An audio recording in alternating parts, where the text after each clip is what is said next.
दक्षिण बैहर के अंतिम छोर पर बसे दुगलई गांव की 4 बालिकाओं से सामूहिक दुष्कर्म की वारदात राज्य स्तर पर सुर्खियों में है। जब से इस वारदात का पता चला है, गांव में रोजाना नेताओं अधिकारियों के साथ पुलिस जवानों की आमद बनी हुई है। 30 अप्रैल को मध्य प्रदेश विधानसभा में नेता प्रतिपक्ष उमंग सिंघार भी पीड़ित बालिकाओं के परिजनों से मिलने दुगलई गांव पहुंचे। उनके साथ क्षेत्र के विधायक और कांग्रेस के जिला अध्यक्ष संजय उइके, परसवाड़ा के विधायक मधु भगत, बालाघाट विधायक अनुभा मुज्जारे, वारासिवनी विधायक विक्की पटेल, बिछिया विधायक नारायण सिंह पट्टा और लांजी क्षेत्र की पूर्व विधायक हिना कावरे सहित कांग्रेस के सिवनी और जबलपुर के नेता भी मौजूद रहे। कांग्रेस के नेताओं का काफिला जैसे ही गांव में पहुंचा, पहले से इंतजार कर रहे ग्रामीण और आदिवासी समाज के कार्यकर्ता एक पेड़ के नीचे नजर आए। नेता प्रतिपक्ष उमंग सिंघार ने यहीं पर गैंगरेप पीड़ितों के परिजनों से चौपाल लगाकर चर्चा की। चर्चा का यह दौर करीब 15 मिनट तक चला। इसके बाद नेता प्रतिपक्ष ने पीड़ितों के परिजनों से एकांत में भी घटना के बारे में विस्तृत जानकारी ली और इसके बाद उनके झोपड़ी नुमा घरों में पहुंचकर आरोपियों को सजा दिलाने के लिए किसी के भी प्रलोभन में नहीं आने और हिम्मत के साथ न्याय के लिए संघर्ष करने की सलाह दी।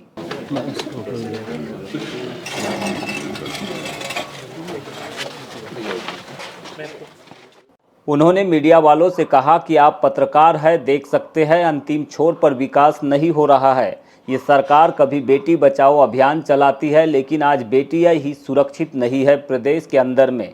मैं समझता हूँ कि सरकार जो भी दावे करती है उसके विपरीत यहाँ पर जो समस्या है उससे पता चलता है कि कैसे गरीब आदिवासियों को नज़रअंदाज किया जाता है, गरीबों की किस प्रकार से अनसुनी की जाती है। दुगलई से बड़ा उदाहरण नहीं हो सकता है।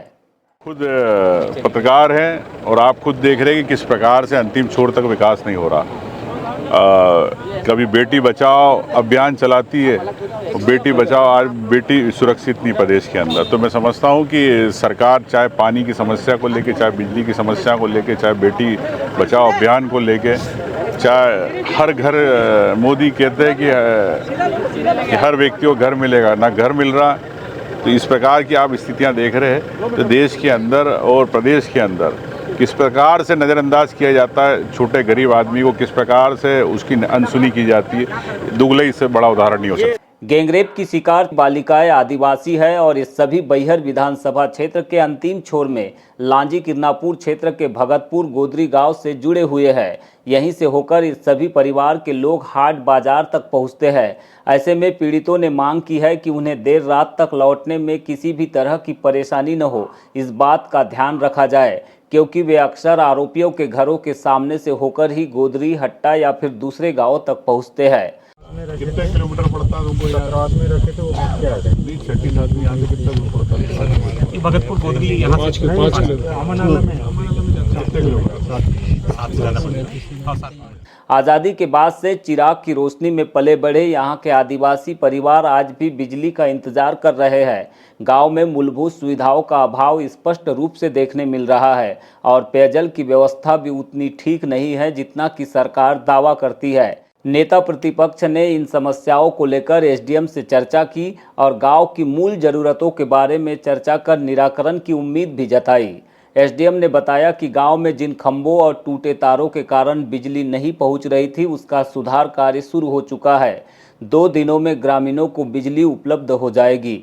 इस पर नेता प्रतिपक्ष ने उन्हें 7 दिनों का समय देते हुए कहा कि बिजली समस्या का स्थायी समाधान किया जाए और पीड़ितों की सुरक्षा में किसी भी तरह की लापरवाही न हो, इस बात का भी ध्यान रखा जाए। यदि सरकार ने इन परिवारों के दुख और दर्द को नहीं समझा, उनकी ज़रूरतों को पूरा नहीं किया, तो मैं यहाँ फिर से पहुंचकर सड़क और बिजली का कार्य करवाऊंगा। घटना बड़ी दुखद है, चाहे आदिवासी समाज हो या किसी अन्य समाज के साथ। मैं समझता हूँ कि ये घटना सभी समाज के लिए एक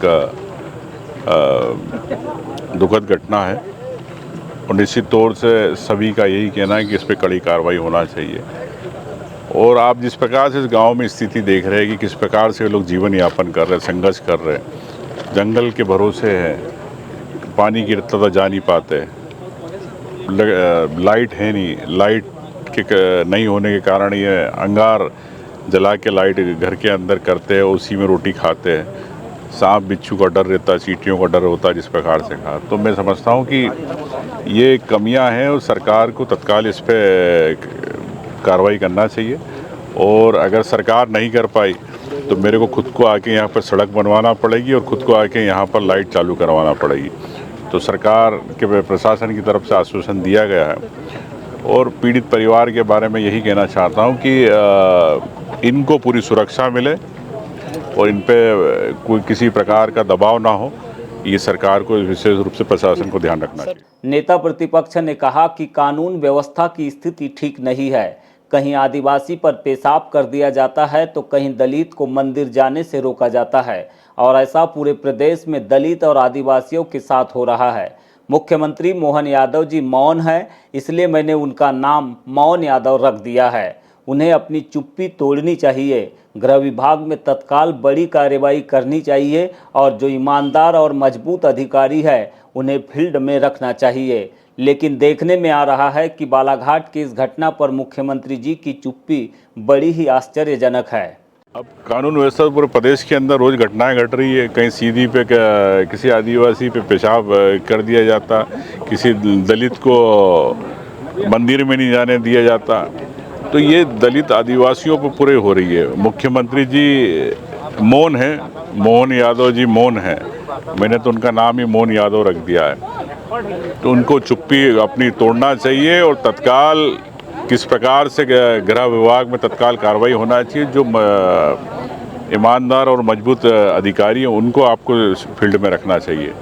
अगर आपको नहीं समय है तो किसी और को विभाग दे दे। अगर आपको शिलान्यास और उद्घाटन से फुर्सत नहीं मिल रही तो मैं समझता हूँ कि मुख्यमंत्री जी तत्काल इसमें संज्ञान लेंगे। लेकिन मुख्यमंत्री जी की बालाघाट की घटना को लेकर चुप्पी बड़ी आश्चर्यजनक है। उमंग सिंघार और कांग्रेस के विधायकों ने दुगलई का दौरा करने के बाद बालाघाट में मीडिया से चर्चा की।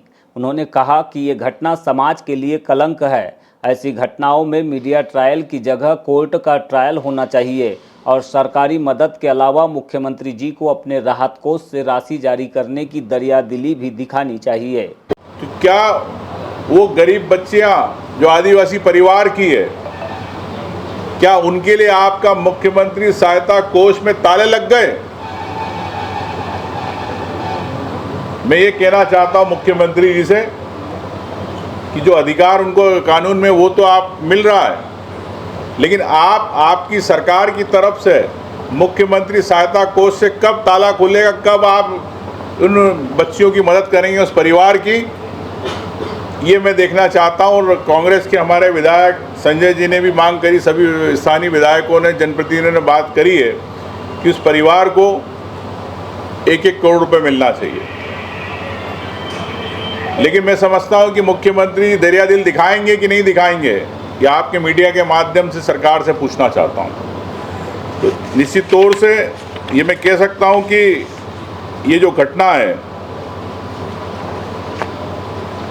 एक समाज के लिए कलंक है। नेता प्रतिपक्ष ने कहा कि पीड़ित परिवार और उस गांव के साथ कांग्रेस पार्टी खड़ी है।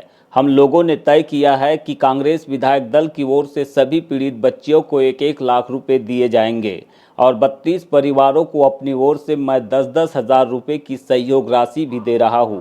इसके पीछे मेरा सांकेतिक तौर पर सरकार को संदेश सिर्फ इतना सा है कि वो दुगलई गांव का उत्थान और विकास करे। अंतिम में यही कहना चाहता हूँ, उस परिवार के साथ पूरी कांग्रेस पार्टी पूरी है साथ में, और हम लोगों ने ये तय किया कि उस परिवार को कांग्रेस विधायक दल की ओर से उन बच्चियों को 1-1 लाख रुपए कांग्रेस विधायक दल की तरफ से दे रहे हैं हम। और 32 परिवार जो BPL धारक हैं वहाँ पर, उन्हें भी मैंने 10-10 हज़ार रुपये प्रति परिवार उनको एक सहयोग राशि के रूप में मैं दे रहा हूँ। और मैं उसके पीछे मेरा सांकेतिक रूप से दे रहा हूँ ताकि सरकार प्रयास करे उस दुगलई गांव का उत्थान और विकास की बात करे। ये मेरा संदेश है, ये मैं कहना चाहता हूँ।